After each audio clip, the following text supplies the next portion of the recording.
It's effectively wild. So stick around, you'll be well beguiled. It's effectively wild. Like Nolan Ryan was sometimes. Hello and welcome to episode 2434 of Effectively Wild, a FanGraphs baseball podcast brought to you by our Patreon supporters. I'm Meg Rowley of FanGraphs, and I'm joined by Ben Lindbergh of The Ringer. Ben, how are you? From POBOth to no both. Derek Falvey out as both president of baseball operations and president of business operations at the Twins. So we knew you chewed too much. You bit off too much. You can't do both of those jobs. It's an affront against front offices. And chewing. It's, that too. It's Icarus. You're daring to be smited. I don't know. But if you take on those two jobs, I don't actually know what happened here. It doesn't seem like anyone does as we record. It doesn't seem like it, no. More will come out, probably. Sure. But it's odd timing, for sure, to have him out, 10 days before pitchers and catchers report. They've had a whole offseason to part ways if they were going to part ways. And I know there's been a lot of upheaval with the Twins and new minority owners and we are going to sell and no, we're not going to sell. And then there's a new control person. There's a new Pollad in charge. So perhaps meet the new boss, same as the old boss. I guess not the same, but still same family, probably too close for comfort for Twins fans. So maybe it had to do with all of that. Maybe there's history with him and Tom Pollad, or maybe he got frustrated with another kind of inactive offseason for the Twins. They're pitching this as a mutual parting of ways, but it's always hard to read between the lines on that to see whether it was, mutual, but it was maybe more one person than the other. It's rarely just the mutual option. It's rarely a 50-50 thing in a mutual situation. You're right to say that we don't really quite know what went on here. The timing is odd. I guess if you think you're gonna do it, it's stranger still to let him persist in the role. And maybe it just took a while to arrive at the conclusion that the fit wasn't good anymore. But it is odd. It would have been stranger, I suppose, if they had removed him from having baseball responsibilities and then been like, no, but stay on and run the biz, won't you please? Yeah. Wouldn't have been strange if they had just stripped him back to baseball only, because that is kind of standard.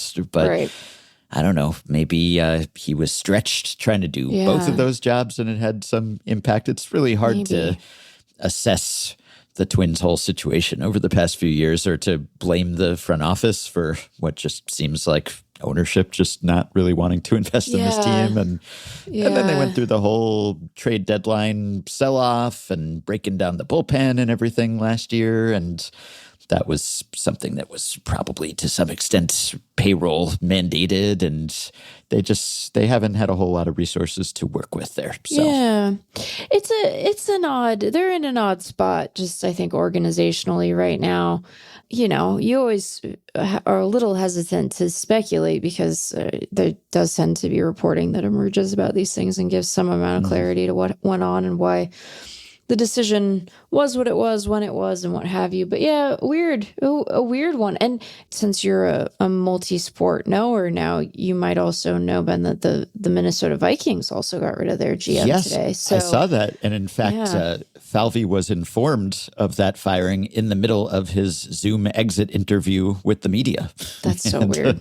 He was quite surprised that had happened at the same time, which I guess it's a little late to be doing that in the NFL too, but it's especially late or early, I don't even know which, in MLB. I mean, usually you see this sort of thing happening at the end of a season, at the start of an off season, and then everyone has time to move on and explore other opportunities and bring someone in. So that's why you wonder, did some particular incident precipitate this because, as Aaron Gleeman noted, he was the lead speaker at the Twins' annual media luncheon a week ago. So it doesn't seem as if they were sort of pushing him out in any obvious public way. So it seems like people are kind of, flummoxed by it. Strange times. So weird times. So Tom Pohlad himself will be taking over in the interim as the president of business operations until they find a more permanent solution. And notably good businessman. So. I guess, yeah, in good hands. And the GM, Jeremy Zoll, will be promoted to lead the baseball operations side. Yeah. I guess still GM, but like a real GM, what a GM used to mean. So anyway, it was less than a year that Falvey was POBOth because he was promoted to the second slot last year on March 3rd. So didn't even quite make it 11 months, just thumbing his nose in the eye of all that is right and proper in Major League Baseball and sports, trying to be the business guy and the baseball guy, POBOth. I wonder whether we'll ever see it again. It's like a player manager or something. It's like... It's over. Maybe Falvey's the last POBOth we'll ever see. Who knows? Perhaps, yeah. Don't be a POBOth and don't draft JJ McCarthy. I think these are the things we're learning. Yeah, I was going to say something about the Twins' payroll, but you look at the other teams in that division, it's just like they're, comparatively speaking, pretty big spenders. So it's like the Twins are at $108 million, according to Roster Resource right now. The Guardians are at $82 million. The White Sox are at 74. So the Tigers are at 161. They're tops in the division, but they're 15th in baseball. So it's just AL Centraling all over the place. Royals, 146. They're in the middle of the Twins and the Tigers. AL Centraling all over the place. That's quite some phrasing that you have committed to there, friend. Yeah. We could say a division that lacks a particular kind of ambition, you know? Mm-hmm. Yeah. I want to circle back to that a little later on this episode. I went with no both just off the dome, just off the top of my head. I hadn't prepared. Sure. I don't know whether just like Nobo. No both was good. No both. Your instincts were good because it has an asymmetry with POBOth, which is, it does. I think, what we landed on. So I think your instincts steered you straight on that one. Yeah, I guess unemployed is another way to describe it. I'm sure he'll be able kind of a rude way to describe it. I mean, accurate but pointed, perhaps. Well, it was mutual, as we know. So it was his doing as much as anyone else's, as far as we know at this moment. But yeah, there's always going to be some sort of reveal, and then you never know with the reveals. Is it the team that's trying to cast aspersions on the just like air some dirty laundry on the way out? Or is it the executive who's trying to portray things in a positive light for them so that they can catch on somewhere else? So it's always tough to discern the truth. But even with all the changes in leadership over there, the fact that this happened now at the very end of January, it's odd to say the least. Odd. Anyway, so Thad Levine had already moved on, and now Derek Falvey has, after I think a full decade, just about. He was with the Twins since 2016. So a lot of changes over there. And if they did leave because they wanted to go somewhere with a little less uncertainty, I know that Levine was just hired by the Brewers earlier this month as a special advisor. One of those kind of, it's almost like a pillow contract for a baseball executive, you become like the assistant to the whatever regional manager. yeah. And then you can kind of, bide your time, keep your name around, and then maybe someone comes along looking for a GM or a POBO, and you have, you kept your finger in, you've been in the game. So, okay, we'll see where they end up next and wherefore the Twins. Finger in the pie? Finger in the that's probably on the pulse. Well, there's on the pulse, but in the pie? Is that? You wouldn't want to put it in the pie. Well, not if other people are going to be eating right, it. if you're going to eat the entire pie, which, look, no judgment. These are trying times. But finger on the pulse. Yeah. Toe in. You keep a toe in. You keep a toe in. But don't put those in pies either. I mean. Yeah, I guess you you have fingers in every pie. It's like you're touching all the pies. Because a finger in one pie, maybe that's acceptable. But it's the idiom, I think, is more about having your finger in multiple pies, which it's greedy, Yeah. It's too many pies. You're just wanting to be involved in everything. So, okay. We had an extension announcement shortly before we started recording. The A's have extended Jacob Wilson, shortstop. They have. They're just putting together quite a collection of position players over there. Our buddy Brent Rooker and Lawrence Butler and Tyler Soderstrom and now Jacob Wilson. And, of course, Nick Kurtz, they haven't had to extend yet because he was just a rookie this past year. This is a 7-year, $70 million contract for Wilson. So they've locked up a lot of that core. And wherever they're playing in a few years, we have a pretty good sense of who at least will be playing for them. And that's the real strength of this team, and that's something that makes them watchable and pretty exciting on the field. But pitching is also important. I think if I could choose one, if I could choose to build around position players or pitchers, I would choose position players. Sure. I would go the Cubs before the World Championship round of the Cubs theory of the case. Yeah, and obviously that core didn't turn into a dynasty, didn't stay together as long as people thought and hoped that it would, but it worked. Mission accomplished. They won their World Series, and there is a little less uncertainty if you can build around hitters, just because pitchers, there's so many injuries and you can't count on them long term. And so if you had to choose one or the other, probably build around the bats and then supplement with the pitchers. But ideally, a little bit of both, would be nice. So is there help there or on the way in that organization where you could kind of forecast a bit more balance? And, it's not easy for them to recruit pitchers either in that ballpark. And they managed to sign Luis Severino, and then he seemed to have regrets about that. So even though they paid him a hefty amount to be happy about it. So I don't know. Is there any internal help on the way there pitching-wise? Morales is interesting, right? And they have Gage Jump, who was a top 100 guy for us last year. I'm not sure where he's going to line up in terms of this year's top 100, but he threw, a big league starter's complement of innings last year to some success. He was a 2024 draft guy. So can he make the jump? I don't know, Ben. And of course, they drafted Jamie Arnold and they have Gunnar Hoglund. So, and Mason Barnett. And so I think that they have tried to make some moves to forcibly conscript pitching. Because I do think that, there will be some difficulty for them recruiting, particularly given the experience Severino has. Now, I imagine that they think about the extensions and the looming ballpark change. Not that that's going to be a super pitcher-friendly environment, but, it'll be an obviously big league environment. So that'll help, right?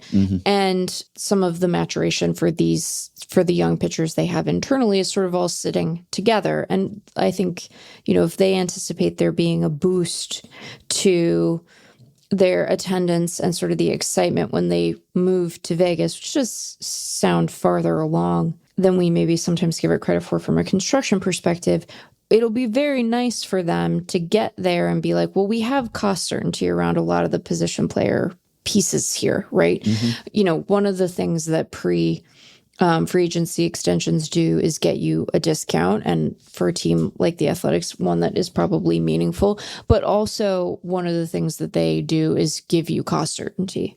So if you think that, Jacob Wilson is an important part of your core, if you think that Soderstrom is an important part of your core, if you know that you have other valuable contributors like Kurtz who are going to be around for a long time anyway, you can get to hopefully a new ballpark and say, well, this is a more attractive destination and we know exactly what we're going to have to pay our starting lineup. So we can go spend some money on the free agency market. Hopefully some of these young pitching prospects hit, well, they don't have to hit anymore famously, but you know what I mean? They are successful, if they continue to add in the draft, it gives them more options. Maybe someone like Arnold's sort of ready for primetime by then. But also, in theory, you could go say to the market, hey, you don't have to play in Sacramento, though. You get to play in a shiny new ballpark in Vegas. Don't you love Vegas? Now, that's the way that a normal team would operate. Is that the way that the Athletics will operate from a payroll perspective? I mean, assumes facts, not evidence, perhaps, but I think that would be the ideal. Let's get this group on an understandable, sort of predictable schedule in terms of their payroll. And then when we're ready to move to the desert in a couple of years, hopefully, good starting pitching comes with us. And again, some of these young guys are in, they've seen big league time already. So it's a question of, can they take a step forward? And, as Dan noted, when he ran his sort of first run of the Zips standings, now that all the projections are done on a team by team basis, there is playoff potential for the A's in a number of the simulations. It happens more often and to greater effect if the pitching takes a step forward. Yes. So there is path dependency there, but it's not out of the realm of possibility, because this is an intriguing position player group. This is an increasingly good group. Last year I was like singing their praises and people were like, Meg, you're crazy. No one said that.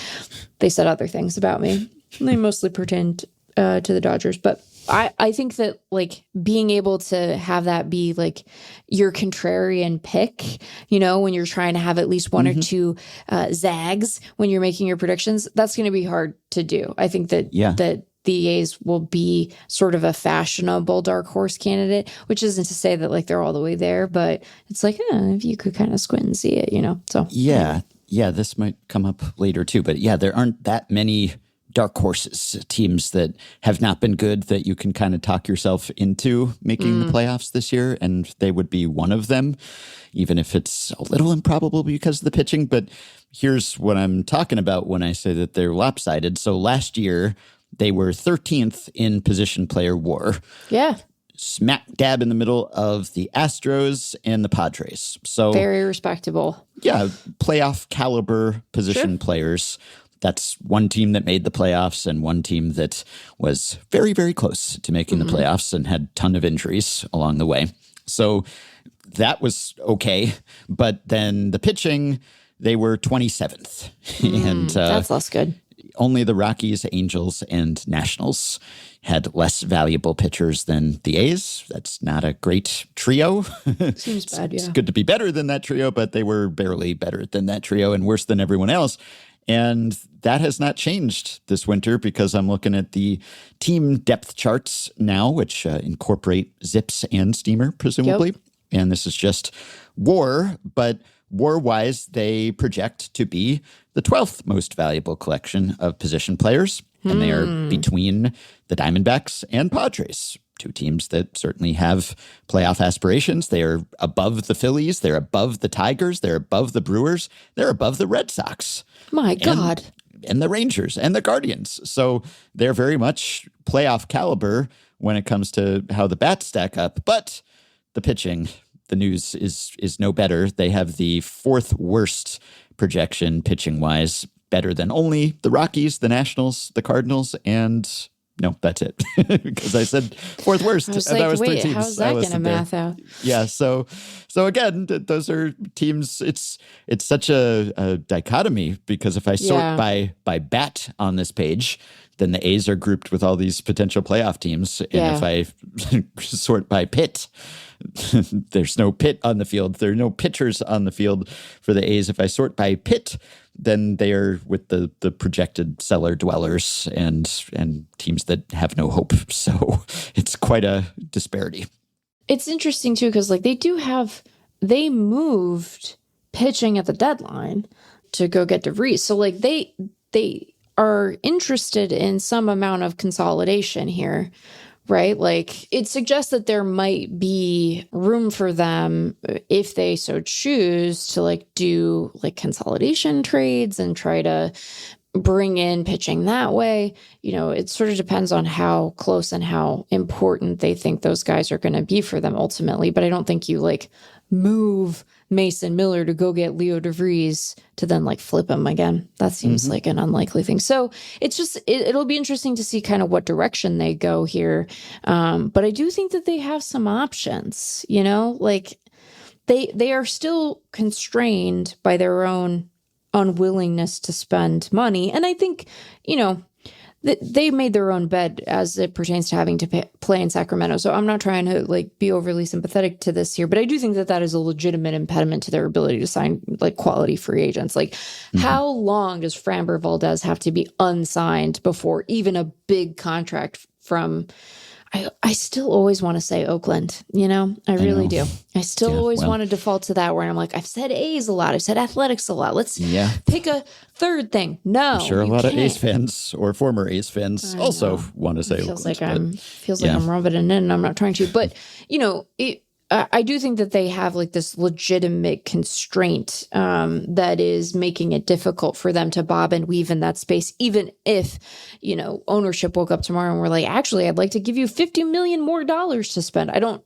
know that they would necessarily be able to, without a really dramatic overpay, attract pitching, but they have more options now. They do. Yeah, and DeVries isn't even part of the projection that I just cited. That optimistic, he's so far away. Yeah, there is on the depth chart, on the FanGraphs depth chart, he is projected to get 35 plate appearances right now. I guess that's just a hedge, you know, maybe he debuts, maybe he comes up, gets a cup of coffee or something. So only 0.1 WAR of that projection is attributable to Leo DeVries. So that's how many guys they have without even counting one of the top prospects in the game he got up to AA. So but he raked there in 21 games, but he's a young 19. He did get an invitation to big league camp, so we'll see. We'll see him so in the spring. He's not super distant, but when he comes, then you add him to, and if you have the other Max Muncy, like if he could hit it all, if Denzel Clark could hit it all, it's just a lot of really interesting players there. Remember when Zach Geloff came up and was amazing?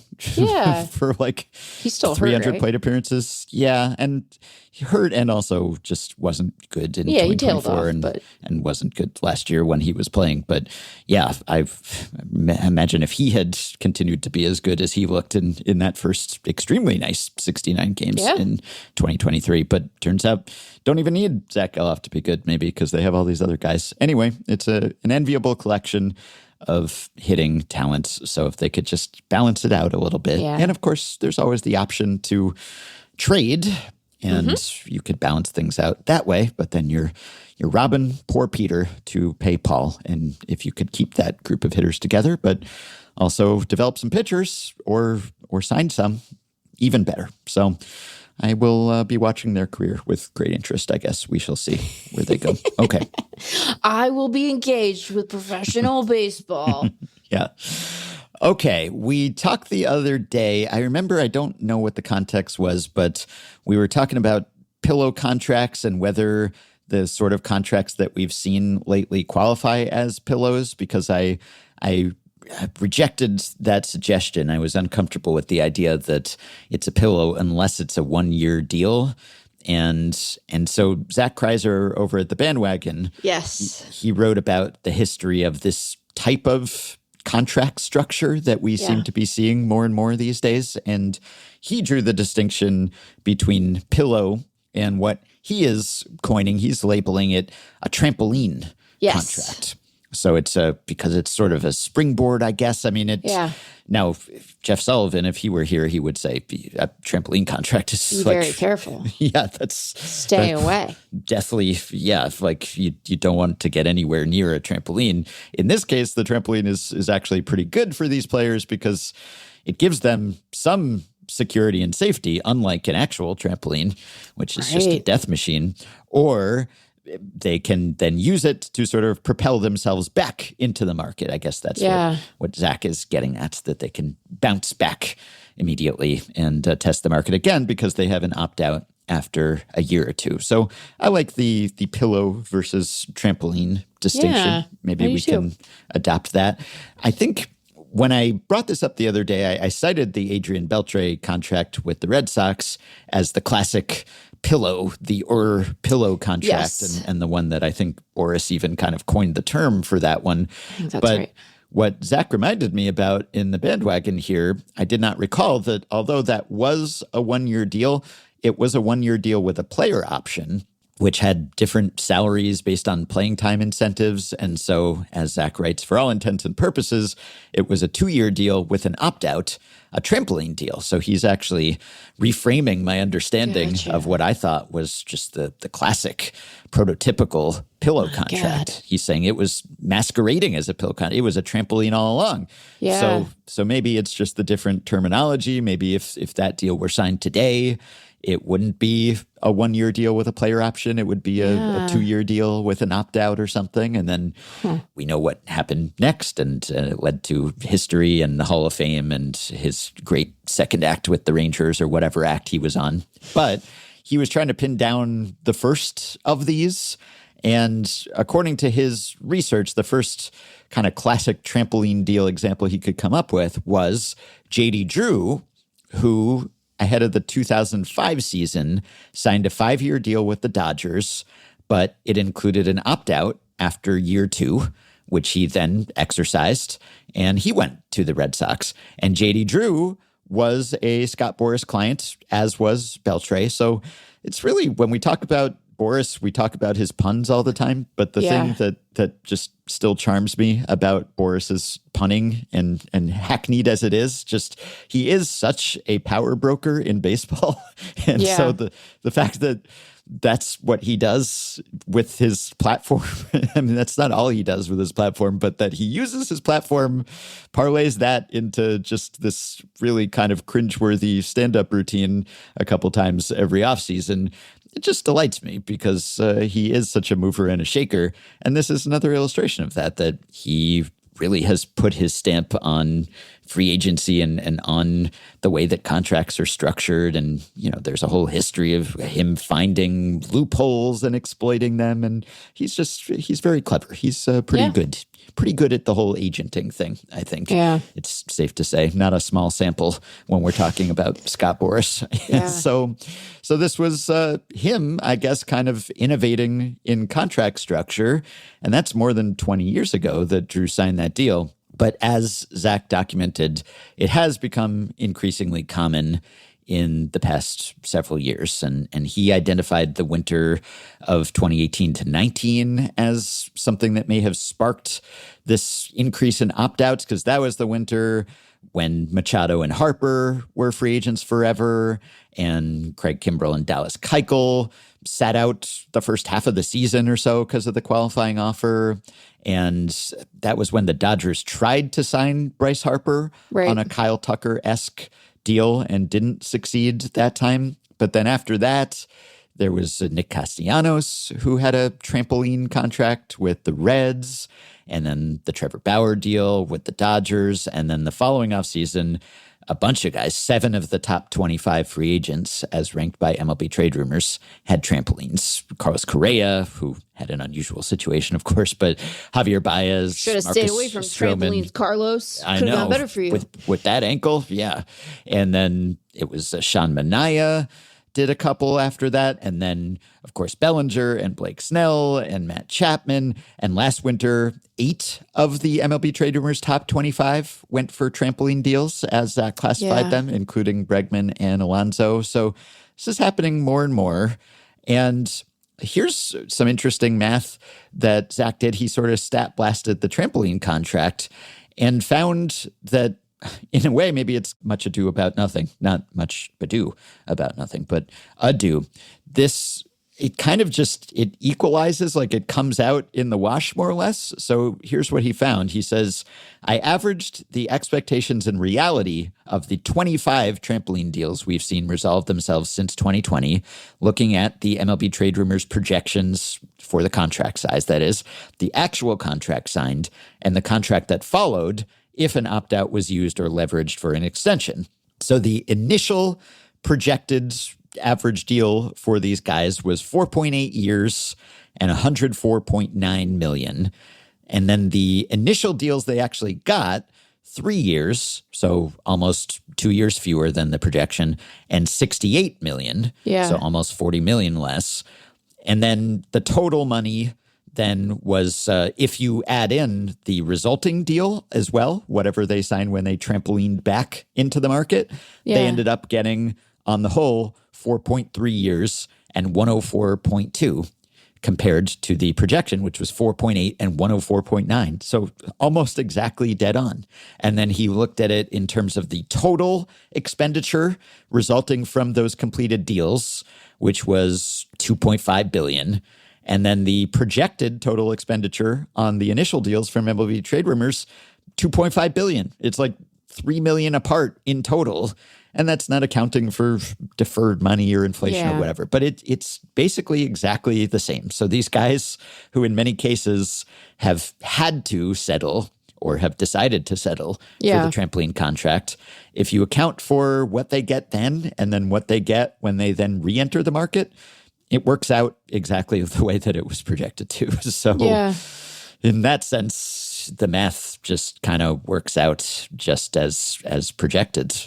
I wonder if, I don't want to like blow smoke at Scott Boras, but it suggests to me that he is more often than not correctly gauging who the beneficiaries of this shortened initial structure will be. Does that comport with your read of this data, right? Because it's like we looked at, you look at someone like Bregman this year or Pete Alonso, who we had spent like a year kind of feeling bad for that he hadn't taken that initial extension offer from the Mets, right?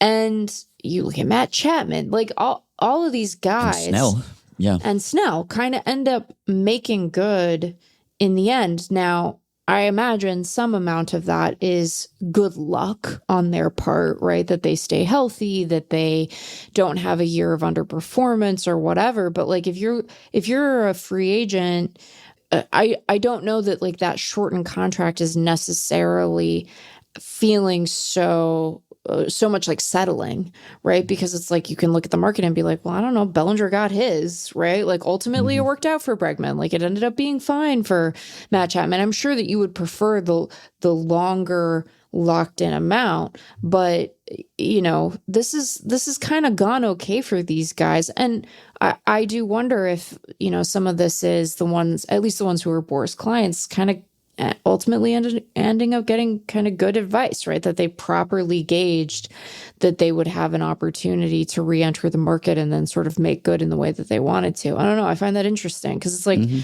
I feel like we're always having this meta conversation, not always, but often having this meta conversation about like, has Boras lost a step, right? Is the fastball a tick slower than it used to be? And I think kind of not really, it's the puns are objectively worse, that part not working out great for Scott. Sorry, Scott, like you need a writer's room badly, but these deals are kind of going okay. Now we'll see how the ones that got signed this offseason end up comporting themselves and if there's a desire to even opt out, because I think some of these deals like that have opt-outs built in, it's like Clemens said about Bellinger. It's like, is this him having an opportunity to re-enter the market, or should we think about this as like a 5-year deal with like a tiny escape hatch in case he like pops an MVP season or whatever? So I don't know. I think it's interesting. Like we end up with the benefit of hindsight on this stuff, and it's like, I don't know, maybe Scott does okay. I think so. There might be some cases where they were just sort of forced into it because that was what the market offered. And then sure. after the fact, we planned this all along. We were brilliant. But yeah, again, I think that they would prefer to have a longer deal, but it ends up being okay. Or maybe the better way to put it is like the guys who end up opting out are the ones where it worked out. The other guys just don't. Yeah, it is a really market difference, though, because you used to have opt-outs that would come in the middle of a long-term deal, and often they didn't really get exercised. Zach dates that to the A-Rod deal, which did get exercised, but in many cases they didn't, and it was hard to know exactly how to value those. But yeah, now we have really sort of front-loaded the opt-outs in a way that feels distinct, even if it does date back at least to J.D. Drew. And someone will write in and tell us about some precedent. Everything has happened before at some point, but maybe that's the modern-ish precedent. But a couple of things occurred to me. One is when we were talking about that passing line about how the next couple free agent classes look weak. And I was connecting that back to when I wrote something for BP more than a decade ago about how, is free agency dying because everyone will sign extensions? And it's true that if you look at the guys who are going to reach free agency the normal way, that the classes don't seem inspiring.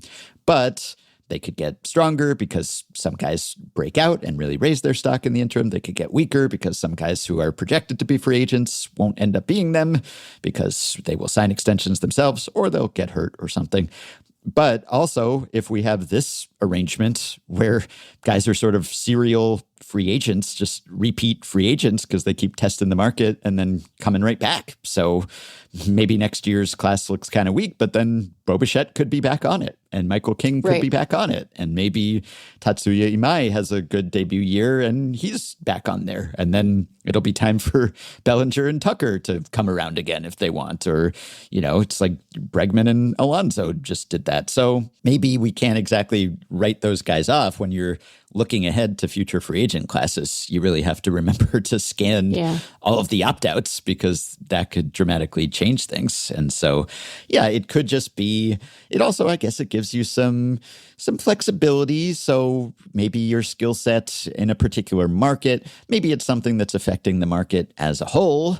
If you were hitting the market after the lockout or the pandemic or whatever it is, and maybe that was just depressing spending, or if it was just that there weren't a lot of teams with a need for you and your particular skill set or the position you played that time. So give it another roll and see how you do the next time. Or maybe you think I could be even better. If you're Kyle Tucker or Bo Bichette, you're pretty appealing as it is, but you might think, but what if I don't get hurt later in the season and I'm fully healthy and no one has to worry about my knee or anything else or whether I can hack it for a full season? And maybe if I remove that last little stain on my record of this one thing that might give teams pause, then I could test the market again. And if I don't, well, at least I got myself a few years here. So it's not like I have to be back on the market next year. I could bide my time. So it does give you a bunch of bites at the apple, I suppose. And it seems like players are preferring that more than just the safety, the long-term security of knowing that you have a gig, at least for certain players in certain positions in certain years. But more and more of them, we're up to like a third of prominent free agents now kind of coming to the conclusion that benefits them. Plus, as we mentioned, the qualifying offer benefit of not being subject to that the second time around.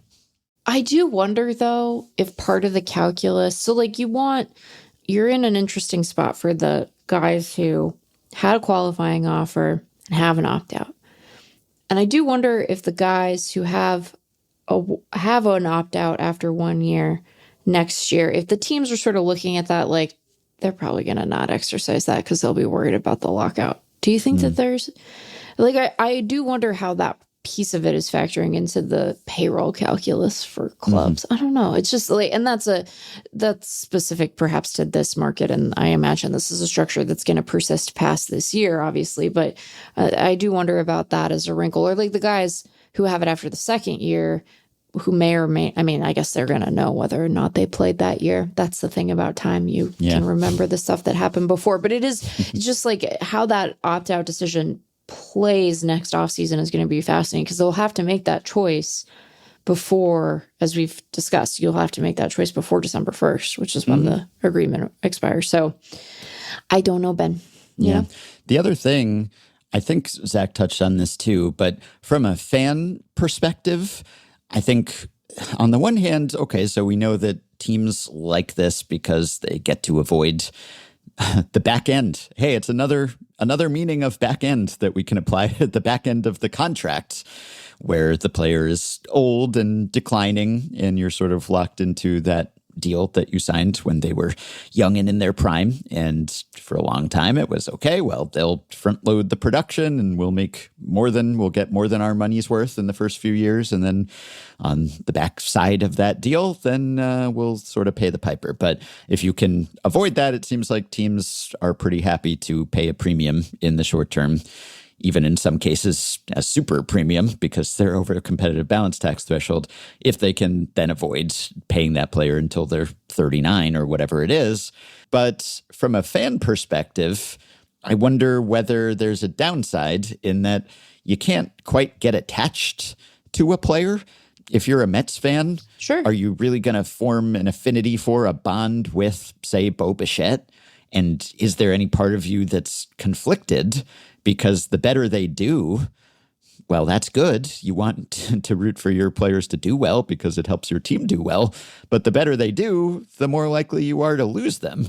So there is kind of a conflict there where you know that if that deal's paying off, then they're going to leave you again, right? Or at least they're going to test the market. And so that was the thing. It's like, if you sign Juan Soto for 15 years, yeah, there's probably some part of like the back of your mind you're thinking, well, how long is he going to play the field? Can he even play the field now? What's he going to be like when he's 40?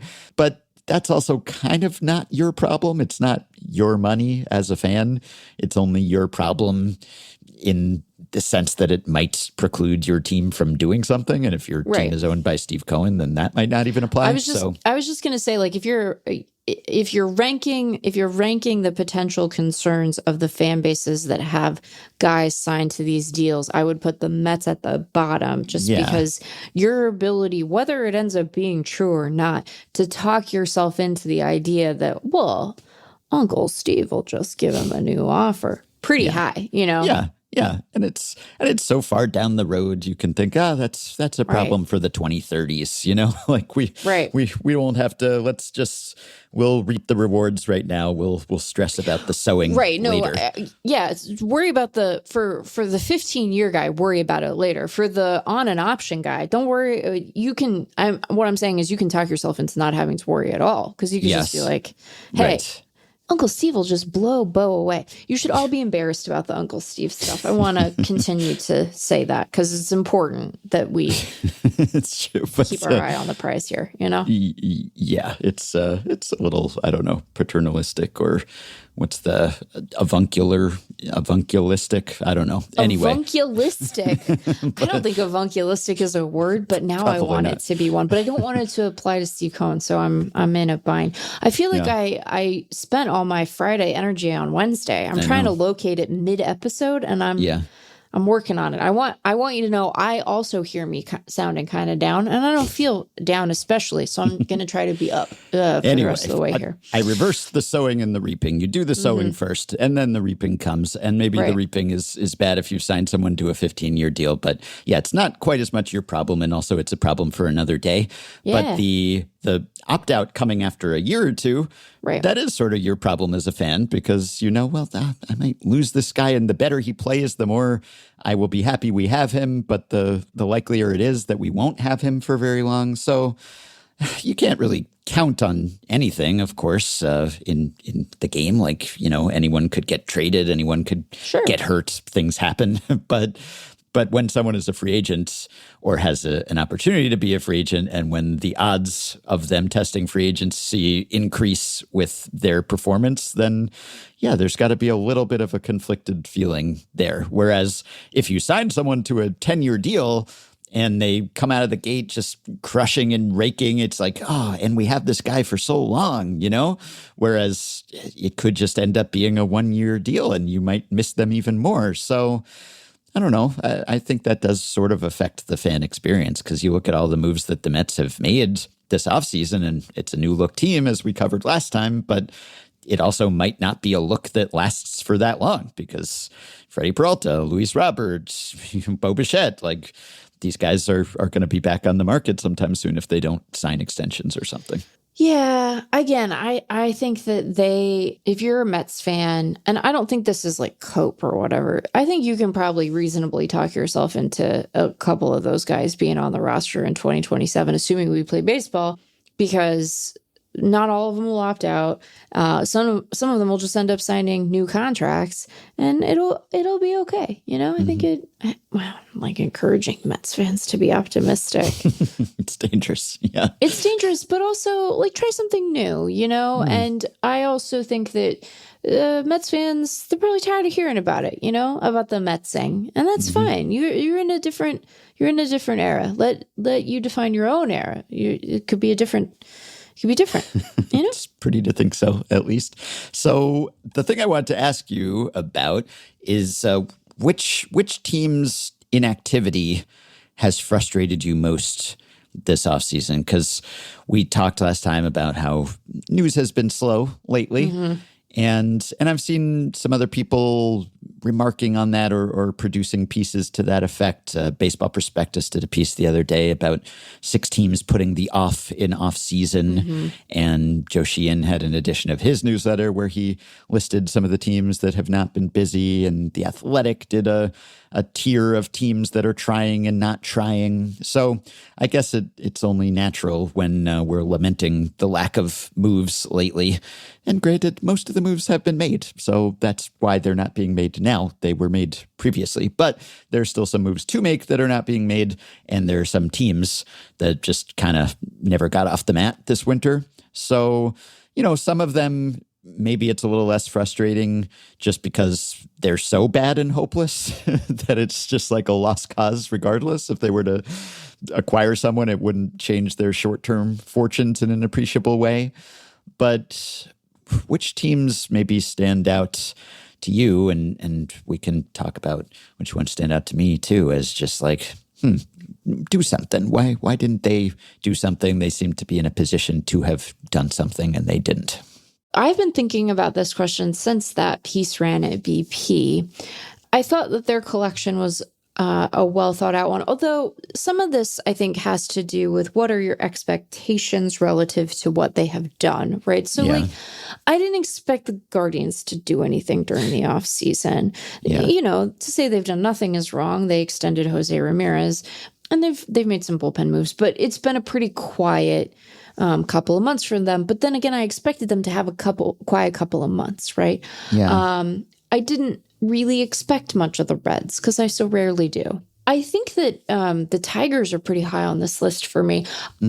I'll let you maybe talk about the Mariners to the extent that you want to, and then I can circle back around to them because I'm of two minds about Seattle. And so I'm trying to have one of those minds be from a place of objective analysis rather than just fanning. And it is the side that is maybe less annoyed by their inactivity than I think some have been. But the Tigers to me really stood out because you have the combination of stakes, and I would understand their stakes to be, hey, you only have one more guaranteed year of school bowl, and also the expectation of the last season's success, right? That you were able to get to the playoffs, even though, things looked dicey. So you brushed up against your own mortality, but then were able to push through it.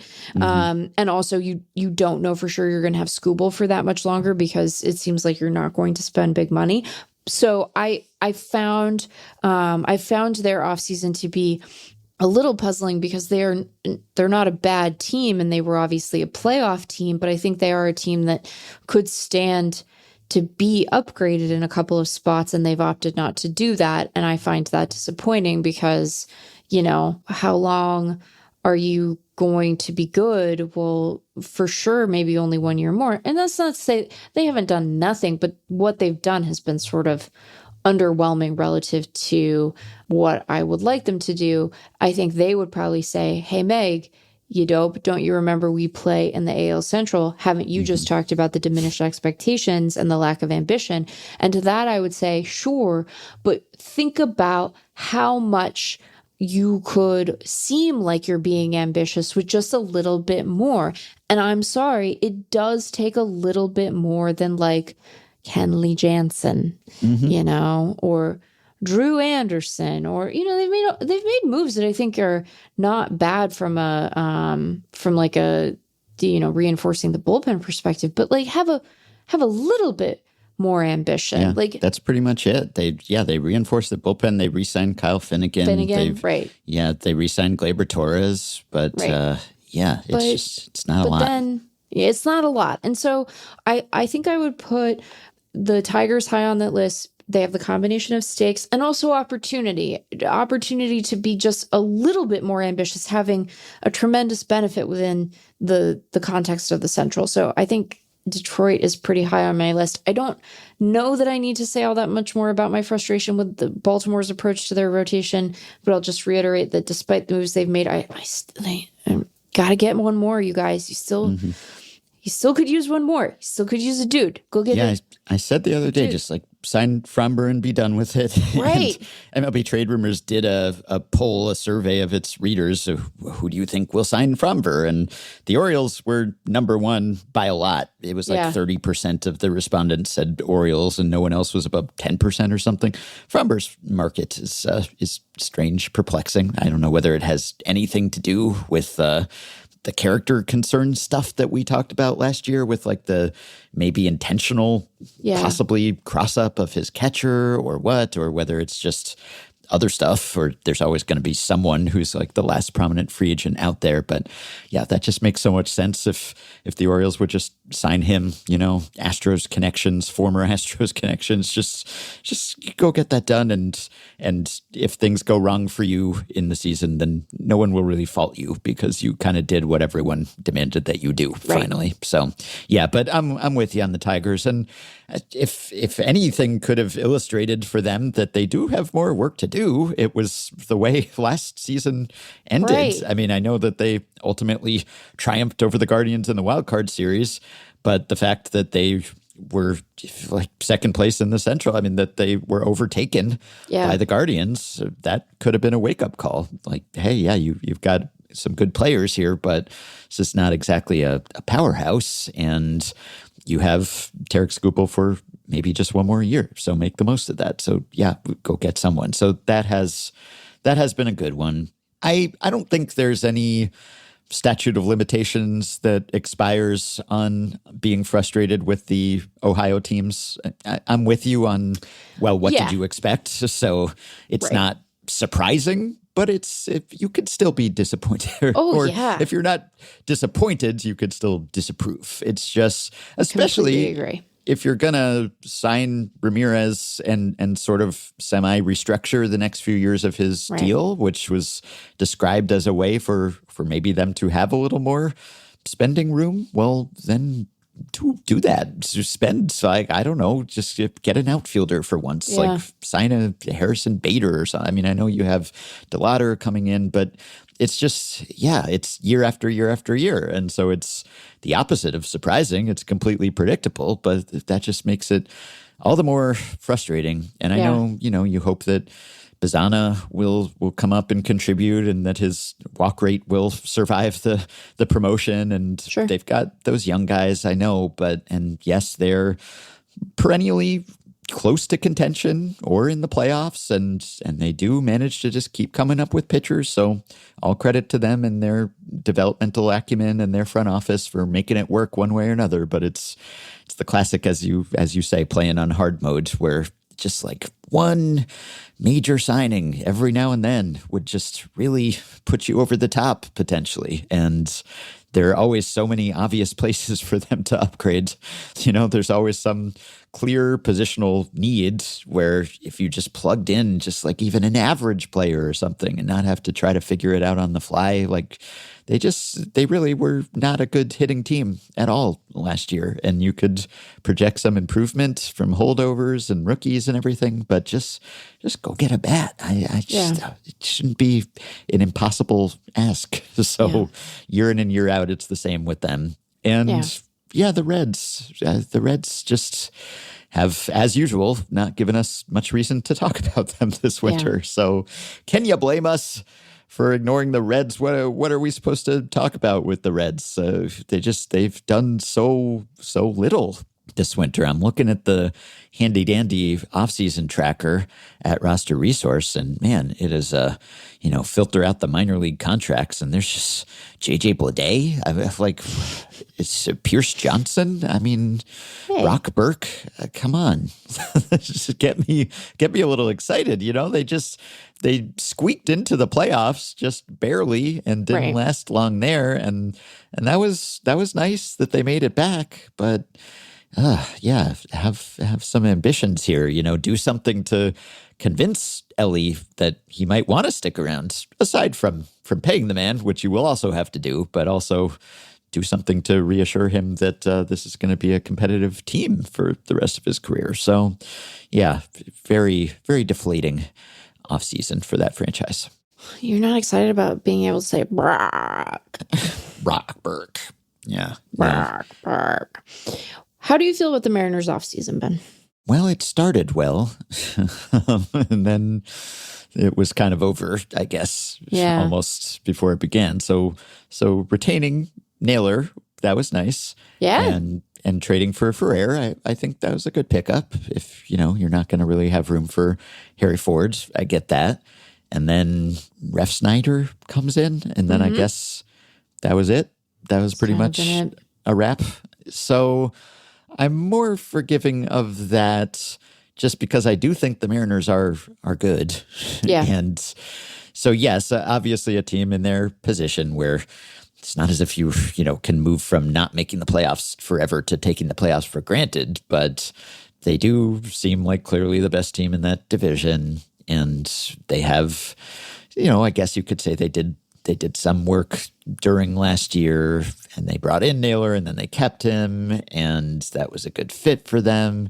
And you hope that they'll get better health and production out of the pitchers, which seems reasonable to expect because that was the hope, that was the expectation coming into last year, and then they were maybe more of an offensive team than anticipated. So some bounce backs. I guess there aren't that many places, even though they've lost some guys too, like Polanco left. And, so I don't know, what's the greatest need right now when you look at this roster, which is, it's pretty strong, pretty well-rounded. So I would never say, like, take your foot off the gas because you're the Mariners and you've never made a World Series and you'd really like to do that at some point. So press your advantage while you have it and while the rest of the division is not too intimidating. But also, even though they sat out much of the winter, they do still stack up fairly well. So I guess I'm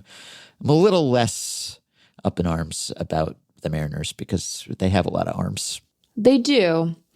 They are in a spot right now where they kind of are anticipating some combination of their top prospects making the opening day roster or like a load-bearing Ben Williamson at third. And I don't know how great an idea that is.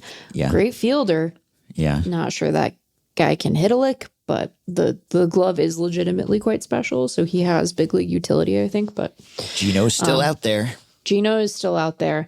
And, I think that what they would say is that like their top position player prospects are in a spot where like they can grab some sort of role, right? Where if Cole Emerson has a good spring, might just be on the opening day roster, right? So literally the minute after I was talking about how many arms they have, Jeff Passan tweeted that Logan Evans had Tommy John surgery and missed the year. Yeah, that's too bad.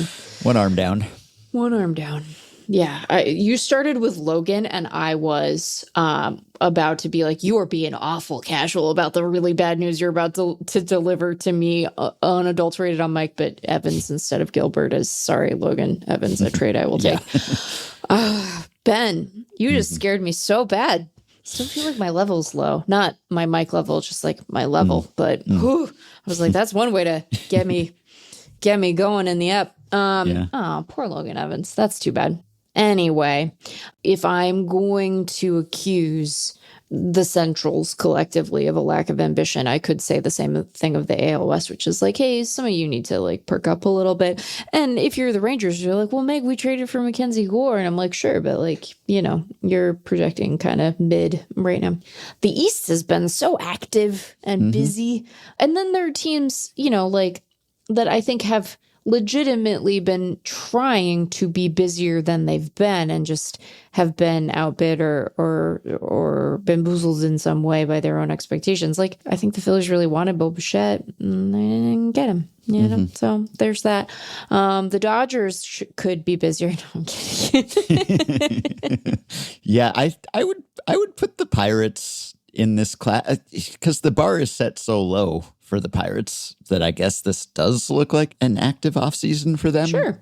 But it hasn't really been that big an upgrade or that big an outlay. And there was all the big talk or reporting, at least, about how they had money to spend and they're primed to spend and all this stuff. And they haven't ended up spending very much. It's like they have committed, I think, I'm sorting the spot track off-season spending, and I'm scrolling down, and I'm scrolling down, and I'm scrolling down, and I finally got to the Pirates there at about $37 million almost. It's Ryan O'Hearn, and I know that they made some other moves, and they made some trades, and they did get Brandon Lau, and it's just the batting bar is set so low for them too that just getting any kind of competent hitter is good, I guess. Okay, they got Jake Mangum, they got Brandon Lau. These are all upgrades for the Pirates, but it would have been nice if they had managed to sign some major impact bat. That would have been good. And I know everyone's super excited, of course, about Connor Griffin, best prospect in baseball. Yeah. The buzz about him is building, and understandably so. And he will help, but that just seems like all the more reason. Like, you have Paul Skeens, the best young pitcher in baseball. You have the best prospect in baseball, Connor Griffin. You have this really promising homegrown rotation. You have, hopefully, Jared Jones coming back. You have Bubba, who came up late last year. And so you can maybe expect a full year of Bubba Chandler. And just there's so much to like there.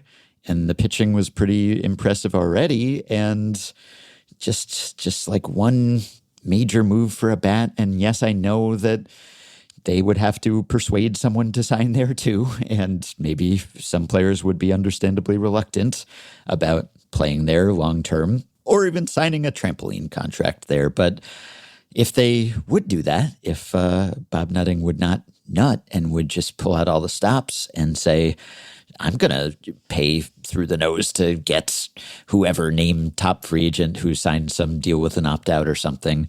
And maybe that would be better, because if you're not signing a 10-year deal with the Pirates and locking yourself into that, you could just kind of test the waters and give them a year or two and see if they actually make good on promises and if you can get closer to contention. And if they don't, then you're out of there and not that much harm done. But yeah, imagine what they would look like if they had just landed one of the big bats instead of settling for O'Hearn and Lau and Mangum. Yeah. I'm trying to see how they stack up in terms of lopsidedness, which is where we started this episode with the A's. But last year, let's see, the Pirates, in terms of pitching WAR in 2025, were fourth best in baseball.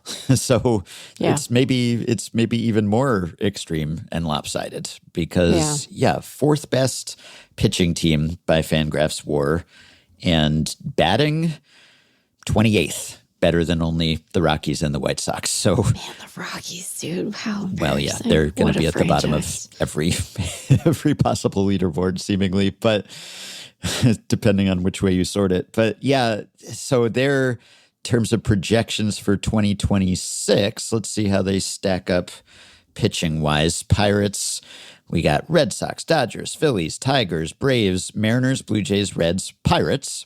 So they are very much there. They're above the Yankees. And yet, if I sort now by batting WAR, let's see how far. Okay, they are seventh from the bottom. Rockies, White Sox, Nationals, Angels, Reds, Marlins below them. So, yeah, sort of similarly lopsided, maybe even more pitching, better pitching than the A's have hitting. What we need to do, clearly, is merge the A's and the Pirates. And then you would have a sort of super team. Make him a super team. Yeah, you'd have the A's young position player core, and you'd have the Pirates pitching and profit. You'd have one of the best teams in baseball if you could just put the Pirates and the A's together. And you'd also have an actual major league payroll. And a major league ballpark. Yes, a nice one even. Yeah. Gosh, this is a great idea. Arguably one of the better ones. I mean, I say this having never been there, but one of the best ones to watch on TV. My Sim League team plays in PNC. Nice. I've made multiple visits, and it lives up to the billing. Really nice place. Nice city, but not a great collection of position players still. So, well, I've come up with the perfect solution. This is how they solve the issue. They just there you go. Smash the two rosters together in some sort of super collider, and we end up with some Pirates A's like substance that is really good on both sides of the ball. So you get a big mess. Yeah, but failing that, contracting one of these teams, combining those two teams, just would it have killed them? Maybe it might have actually killed Bob Nutting to spend more money. I think if we put them in a super collider, it might kill them. That might kill. Yeah, that's true. But we can't do that to our friend Brent Rooker. No, he won't be able to come back on the podcast. The next time we have Brent on the show, we should tell him about how we propose putting him in a super collider and see how he responds. Because who knows?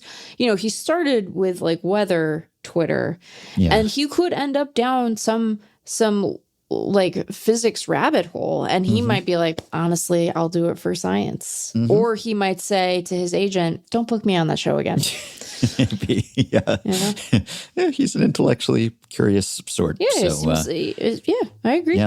Yeah. Next time we have him back, we got to talk about aliens, because I was researching him further, and he has weighed in on aliens and their existence, and that's a subject that I'm interested in. So we'll get his thoughts on that next time he's back. But because I was saying, like, how many legitimate dark horse candidates are there?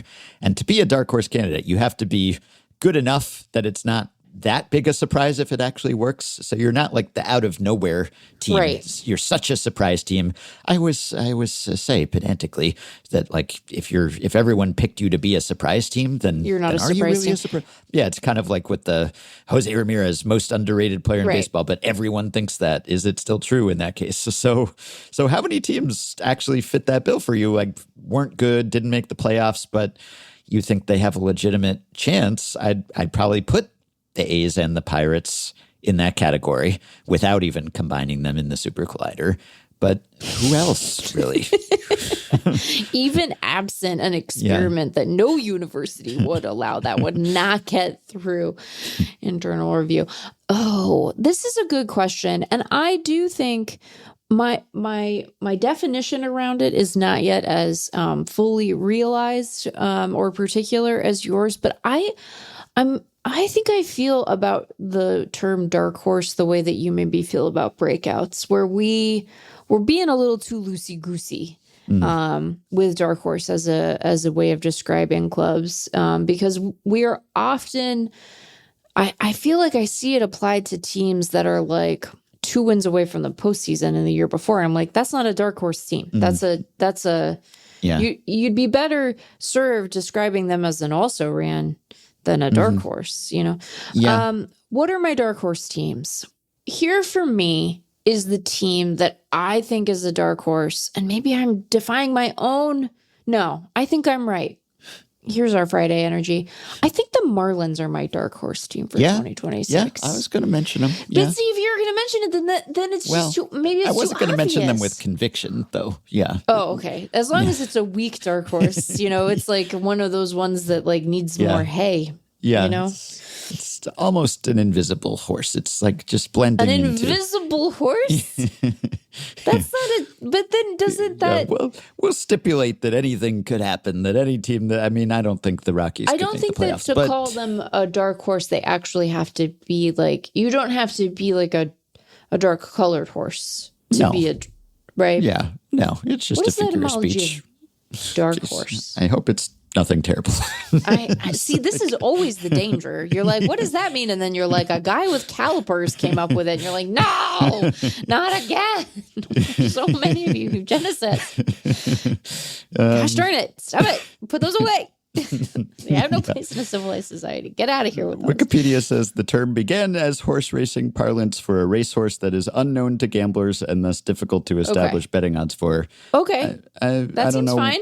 why it's dark in particular, but Because you're in the dark, Yeah, I guess you're in the dark about it. right? Because you're Okay. in the dark about the horse. So the horse We'll go with that. could be any color, you know? Yeah. It could be like the horses in Wizard of Oz. Remember they changed colors? Yeah. Yeah. Okay. All right. We're getting into the Friday energy and I haven't even opened a beer. So I think that my pick would be the Marlins at this juncture because I feel like I can't go back to the A's well, you know, and they're not going to be a dark horse. It's like I said, like they're going to be too popular. They're going to be fashionable. They're going to be a fashion. Can you have a fashionable dark horse pick? Are you then out of the realm of dark horse? Again, like how surprising do they need to be? When do they need to have fallen out of playoff contention the season before? And what? There's some sweet spot between the falling out of postseason contention the season prior and their like preseason playoff odds. Like our our playoff odds are going to go live on Monday at FanGraphs. Everybody get ready to be grumpy about stuff because that's the way that we interact with this now, I guess. But we'll be launching the odds on the playoff odds on Monday because Zips is ready. And so we have it. It's running. Yep. Go. Zip, zip, zips. But all of that to say, I think the Marlins are a good choice because people still make some of this too is like, how much fun does the internet make of you?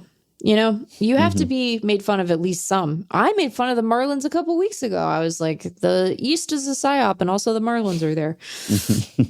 But I think the Marlins would be a dark horse choice. You do have to, I think that to be like a credible dark horse, you have to have one part of the roster that is like legitimately respectable. You know, like the Marlins, I think will have respectable pitching and they have like at least one good outfielder. And that's something, you know? Yeah, I guess it depends a little bit on the audience too, which is something people sometimes say about this is the problem with breakouts. Yeah, which I tend not to look at it as a breakout in terms of raising your national profile. I tend to think of it more as performance. But if you do regard it as this player will go from being largely unknown to being a national name, a household name.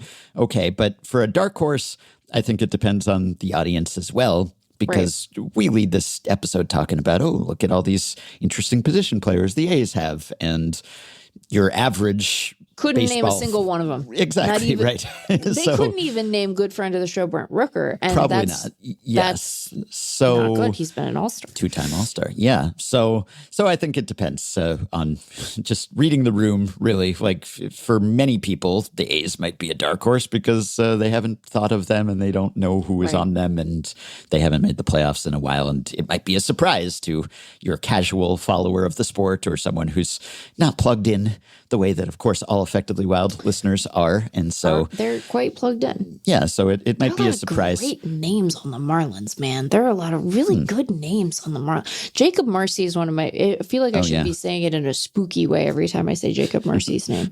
Yeah. Jacob Marcy. So yeah, the Effectively Wild audience. And by the way, we welcome the noobs as well. If you are new and just learning, then we are happy to hold your hands as well. We don't want to gatekeep. This is not exclusively for the sickos, though we do tend to attract We some do tend to sickos. have sickos, though. Yeah, but we convert some casuals into sickos. So that's our Sorry purpose. about that, I guess. That's the function we fulfill. So yes, I think it is Dark Horse is audience dependent, but I think A's might be too obvious for us, but Marlins would not be, I think, because Marlins are sweet spot. Yeah. Now they were in contention late last year, but not in a really serious way where anybody was buying them, I guess. So yeah, I think they qualify. You could put the Twins in that category. They've kind of perennially been in that lately, where it's just like, well, they're not bad. And they, which I guess makes them a candidate for the inactive, frustrating offseason list as well, for the third offseason running or whatever it is, because as usual, they haven't done a whole lot. And it seems like they're good enough. They have a high enough floor that if they could just try to raise that ceiling by doing some stuff, then they could have vaulted themselves into a more competitive position in that division. So you could put them on that list. I guess you could maybe count the Royals. I don't know if they're far enough removed from their... Yeah, I don't think you can have a team that was as recently in the playoffs as the Royals were as a dark horse. Also, they have one of the best players in baseball on their team. Yes. So that makes it a little harder. Yeah, his national profile, Bobby Witt Jr., is lower than it should be, probably just because he has been overshadowed by Ohtani and Judge. But do you think that's because they're taller?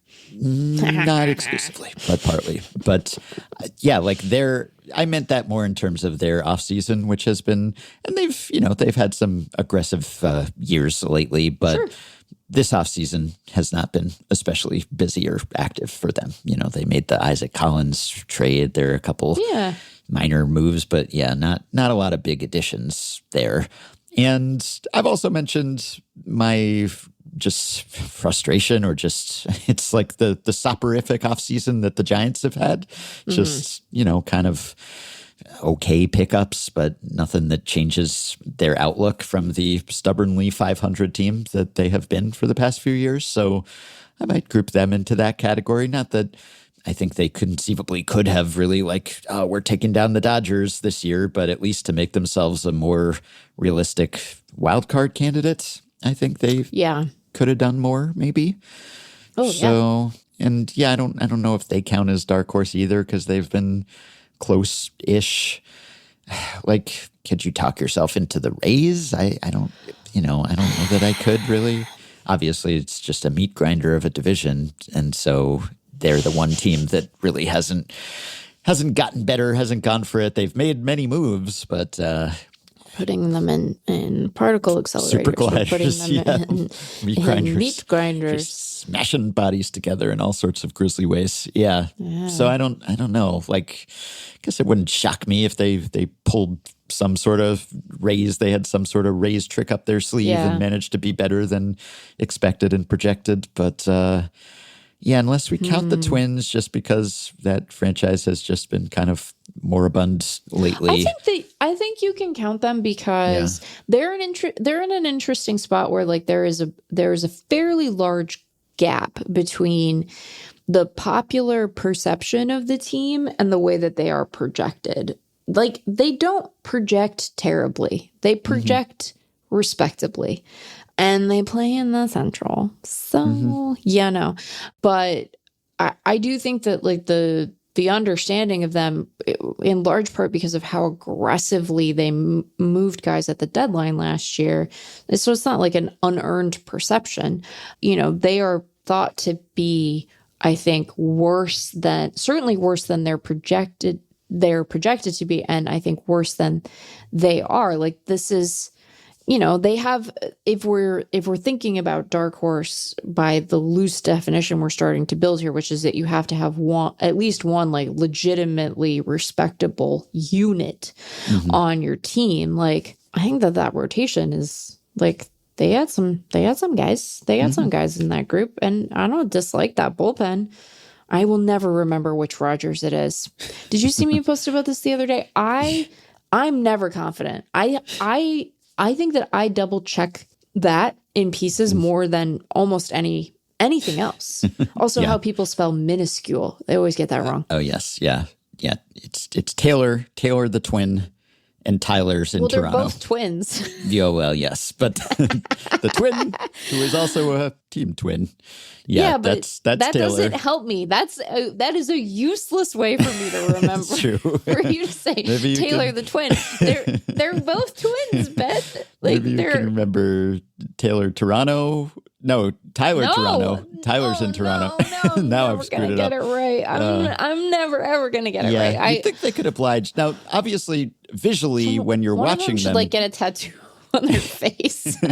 When you're watching them pitch, they're quite distinctive. Right. So that yes. helps. Once they take the mound, you're like, oh, yeah. Yeah, but yeah, you'd think just make it easy on everyone. Tyler and Taylor. Tyler and Taylor just have to, whoever gets the short straw, I guess. But yeah, just Tyler and Taylor have different sounding names, at least, to make it easy on everyone if you're going to be similar looking. Right. So part of my complaint is clearly with their parents, because it's like you should have named them more different things. Their names need to be further apart on the name spectrum than Taylor and Tyler. That's effectively the same name. You know what I mean? Like, that's basically the same name. It's a different name, but is it really? Not enough, not different enough. One of them should have been named like Jason or Beelzebub or something. And then my secondary complaint is that one of them has not been like, this is confusing to people. I need to get a face tattoo. What would it be? You get like a little kitten or something, something sweet, or like a dragon. You can't get a tattoo of a thing that is a team name, because then what if you get traded? And these guys are getting traded all the time. They're constantly being traded. Like, you look at the transaction tracker for, I'm looking at Taylor right now because that's just we were talking about the Twins, and so I opened Taylor's. I'm not going to remember when we're done talking, though, is the problem. Like, I can keep it. It's like, it's like water through sand. It's only there for a moment. And you're just like, wow, so many different teams. Look at all these different teams. He's been on so many. Yeah. My God. Yeah. They're itinerant twins. They should both get matching face tattoos, which won't make it any easier for you. Just twin tattoos too. Matching. No, what needs to happen is whichever of them ends this coming season with the least WAR, the lower WAR total, that guy has to get a face tattoo. Okay, it's pretty high stakes. Yeah. I mean, look, I don't want it to sound like I'm anti-face tattoo. I mean, I think it's a bold choice. Yes. Right? You have fewer options if it's a face tattoo. Almost anywhere else on your body, if you want to keep that private, or if you think that there are like settings where maybe you don't want your tattoo displayed, but why? Because it's like, it's not embarrassing. Unless it's an embarrassing tattoo, and then you might want to cover it up. Yeah. I'm just saying you have fewer options if you get a face tattoo to cover it up, because often you're like, well, I got to have my face out there, I will also just mention Milwaukee, because the Brewers have spent the smallest amount on free agents of any team this offseason. The aforementioned Akil Baddoo. About nothing. Yeah, their only major league free agent signed, and he might not even be a big leaguer for them all the time. So yeah, I give them a bit of a pass, because they did just have the best record in baseball, and they did bring up a bunch of young guys and everything, and they've been good. And but I think if we are to offer a piece of feedback to the organizations of Major League Baseball, with a couple of exceptions, granted, it's that you need to have like I'm going to do a swear, and Shane's going to bleep it. And I want you to know that I think freaking in this context is an appreciable downgrade. There are times when I swear and I could use a different word, and we would be none the worse for wear. And I hear that feedback, particularly from the parents among you. I do think that this is a downgrade, but I understand also that it is a big swear, and so we will bleep it. But I want you to hear it in its original version. Yeah, in your mind's ear. In your mind's ear, I want you to hear it, because your kids can't hear your mind's ear, Yeah. They can't hear it. I just think that more teams need to have a let's go kind of mentality about the off season. And I understand, like, they're looking at their own internal models. Which I'm sure have a greater degree of precision in any number of ways than public facing models, just because of the data that they have access to and what they're able to feed into those models. And so, maybe I'm being unfair. Maybe some of these teams and their off seasons they constitute the let's go approach, because they know things I don't, or whatever. But I do think that more teams should have that approach. Now, I will be fair again and say it's hard to have that mentality in a free agent market like this because it's light on let's go guys, you know? I mean, I'm sure each individual guy in his, once he takes the field, tries to have that mentality for himself. But in terms of real difference makers, they were lighter on the ground this year. And so, you know, I want to be sure that we're grading on an appropriate curve given what, you know, what options were available to guys. But to take it all the way back to the beginning of the episode, when you have dudes signing these contracts with opt-outs after a number of years, it suggests to me that there was, you know, there could have been persuasion with more money and bigger deals. But that's not what we got. So, you know. Oh, David Robertson was retiring. That's sad. Do you need a moment? No, but I'm sort of sad because I do. Yeah, I do like he was David one of Robertson.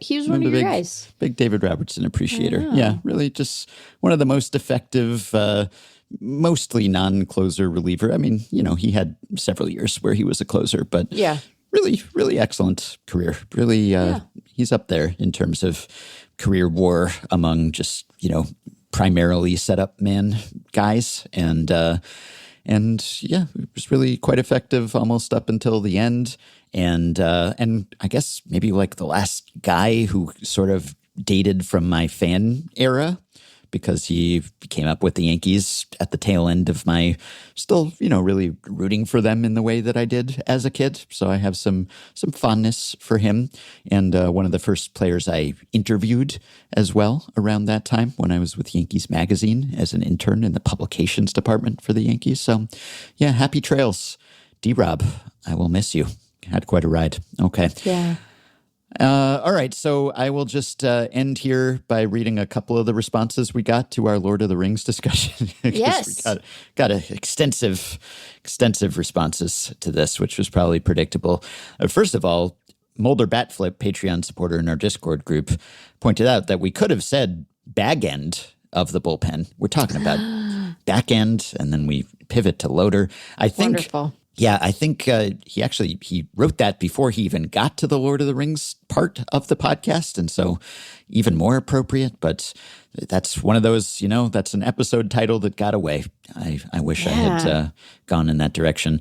There were a number of people, I think, who pointed out that maybe Aragorn would have been a good choice in center.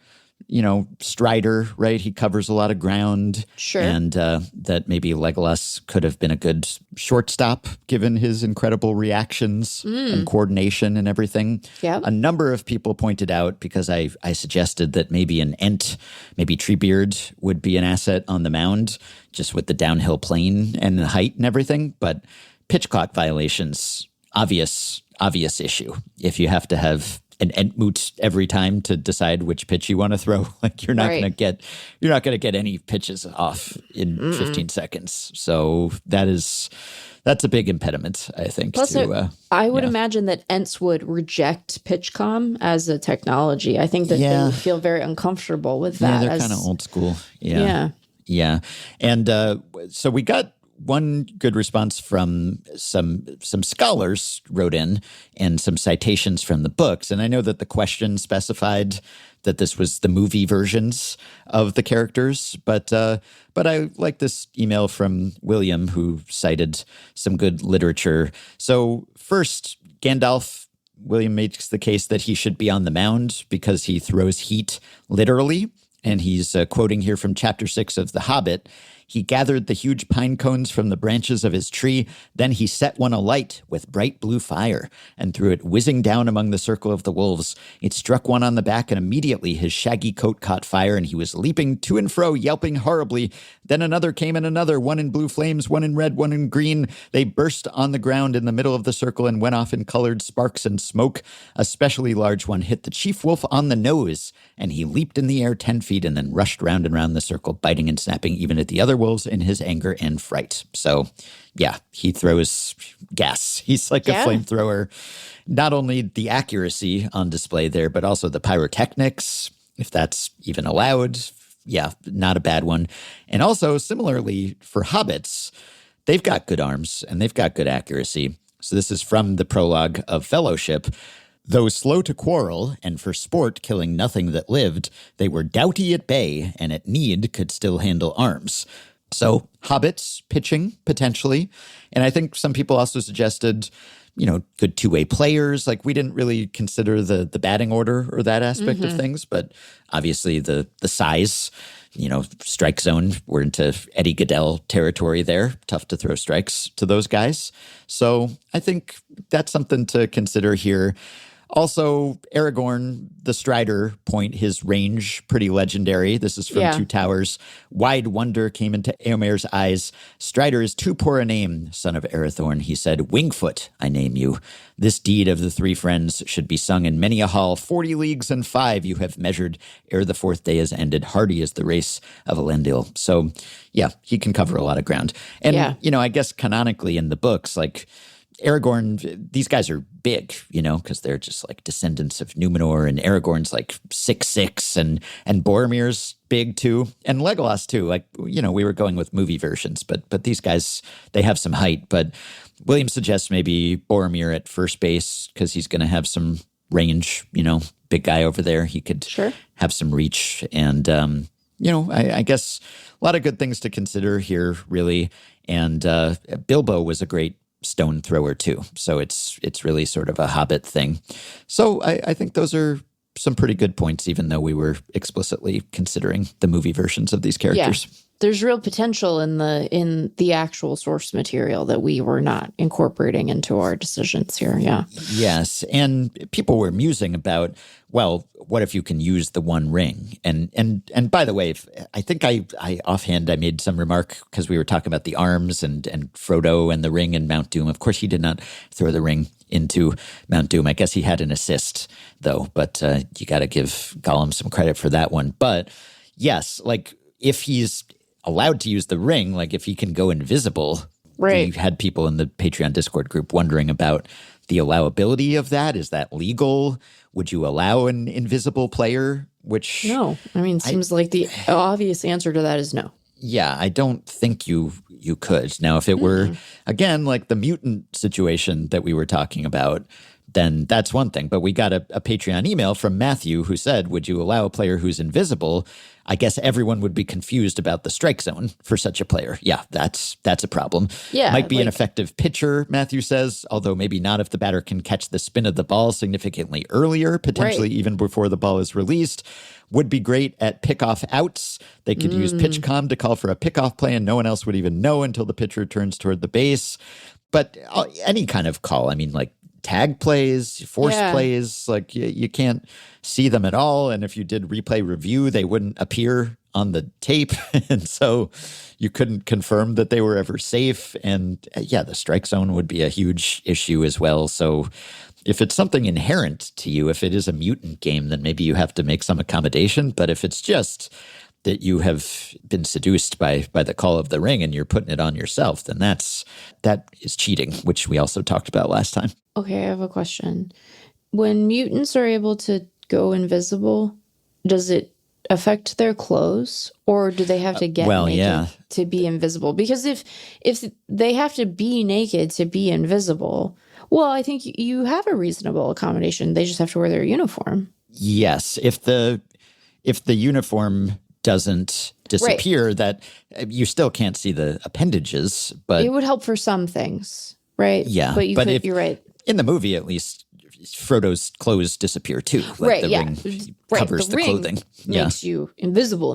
Like you're just invisible. Yeah. And it does it in the book too. Right. He's just invisible. He doesn't get naked in the cave with Gollum. He just puts the ring on. Yeah. Although, Gollum's in the Hobbit, not wearing very much himself. But but I think that's choice is maybe too strong to describe but he has a little he's got a little loincloth, he's got he's not like the shred of the Hobbit he used to be in there, there's still some good in him. So, and some or clothes. Some concern about seeing the downstairs on film. Yeah. Yeah. I just saw 28 years later at the Bone Temple. So I've had plenty of full frontal exposure lately, but I have heard enough about what happens in that movie to be like, I appreciate that people say this is good, but not for Meg. No, thank you for too I loved much. it, actually. It's my favorite movie in the franchise. Yeah. But, I've heard it's very good, but I've heard that there are parts of it that are real rough. well, you're spared. I did a whole other podcast about that on the Ringerverse feed coming out this weekend, so people can get my thoughts on it there. Okay. And the only other thing, I guess, is that people wrote in a lot about the outfielder who has the dome or repels the ball, and people had other questions about that. We didn't consider whether this would also apply at the plate, but that was not specified in the question, and that's pretty important, I would say. So, because if the ability to repel the ball extends to the plate, then this guy is really overpowered, probably. We got an email from Patreon supporter Daniel, who says that player would be highly valuable as a DH who could on base 1,000, lead to wild pitches, and help base runners advance. If the force field is big enough and or the dugout close enough to home plate, their whole team could on base 1,000. Yeah, if the pitcher cannot get the ball over the plate because it's protected by the force fields, then that would be kind of a game-breaking bug, I think. So we'd have to do something about that. Yeah.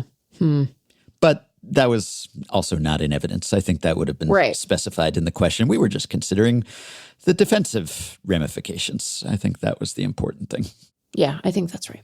Okay. Well, thank you for all the feedback, all the many responses. People clearly enjoyed that conversation. And, I mean, it's a good fun time, man. Yeah, no, it was great. All right, that will do it for today and for this week. Thanks as always for listening. By the way, 1 week ago when we had Vinny Pasquantino on, I asked him about his upcoming arbitration case. Well, it never came. He and the Royals agreed to a deal, so they don't have to go to a hearing. This was his first time eligible for arbitration. He asked for $4.5 million. The Royals offered $4 million, and they avoided the whole hearing by just agreeing on a 2-year deal worth more than $11 million with some incentives that could take it up to $16 million. So now he doesn't have to sit in that room and hear how bad he is. So Vinny's getting paid, and if you'd like to help us get paid, well, good news. You can do that directly by supporting the podcast on Patreon. Just go to patreon.com/effectivelywild and sign up to pledge some monthly or yearly amount to help keep the podcast going, help us stay ad-free, and get yourself access to some perks. As have the following 5 listeners: Jack Elliott Higgins, Josh Green, W&M, Martin Faden, Simon Gilbert, and Alex Vollmer. Thanks to all of you. Patreon perks include access to the Effectively Wild Discord group for patrons only, monthly bonus episodes, one of which we will be recording this weekend. Sign up now and you can get it hot off the podcast presses. Plus, playoff live streams, personalized messages, prioritized email answers, shout-outs at the end of episodes, potential podcast appearances, discounts on merch and ad-free FanGraphs memberships, and so much more. Check out all the offerings at patreon.com/effectivelywild. If you are a Patreon supporter, you can message us through the Patreon site. If not, you can contact us via email. Send your questions, your comments, your intro and outro themes to podcast@fangraphs.com. You can join our Facebook group at facebook.com/group/effectivelywild. You can rate, review, and subscribe to Effectively Wild on Apple Podcasts, Spotify, YouTube Music, and other podcast platforms. You can find the Effectively Wild subreddit at r/effectivelywild. And you can check the show notes in the podcast post at FanGraphs or in the episode description of your podcast app for links to the stories and stats we cited today. Thanks to Shane McKeon for his editing and production assistance. We hope you have a wonderful weekend, and we will be back to talk to you next week.